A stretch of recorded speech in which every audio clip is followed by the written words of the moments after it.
စိုက်ကြည့်လိုက်တာနဲ့ဘာရှိလဲဆိုတာတန်းသိတယ်။ကောင်လေးဟာကြောက်ကဲဖြတ်တင်ကြားပေးနေတဲ့မိသားစုတစ်ခုရဲ့တောက်တုံမဲရဖြစ်လာခဲ့တဲ့အဖိုးကြီးကကြောက်တွေကိုမိထိုးကြည့်ပြီးသူ့တပည့်တွေအတုံးမကျတာကိုစူနေခဲ့တဲ့ကြောက်ကောင်းတစ်လုံးတောင်မရွေးနိုင်ခဲ့ကြလို့မိမတယောက်ဝင်လာပြီးအဖိုးကြီးစိတ်ဖြေဖို့လာနှက်သိမ့်ခဲ့တယ်ဒီအချိန်မှာကောင်လေးကဒီဘက်စပွဲနားရောက်လာကကြောက်တစ်ခုကိုကိုင်းလိုက်ပြီးအထဲမှာဘာရှိကြောင်းပြောလိုက်တယ်ဒါနဲ့ကြောက်ကိုယူကအမျိုးအစားခွဲတဲ့ချင်းထဲထည့်လိုက်ပါတော့တယ်ဒါကိုမြင်တော့မျက်ပြူးမကနင်မနားလေလို့ဒီလိုလုပ်တာလဲဘာလဲညာလဲနဲ့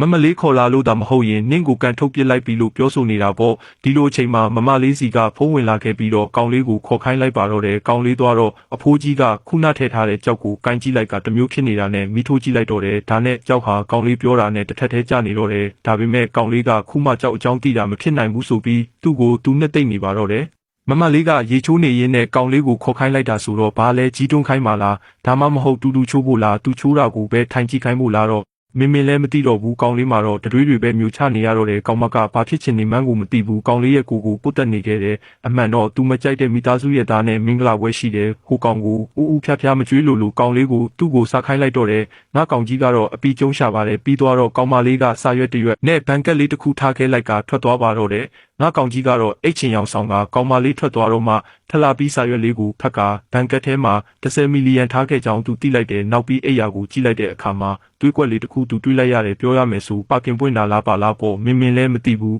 နောက်ပါဆက်ဖြစ်မယ်ထင်ကြလဲ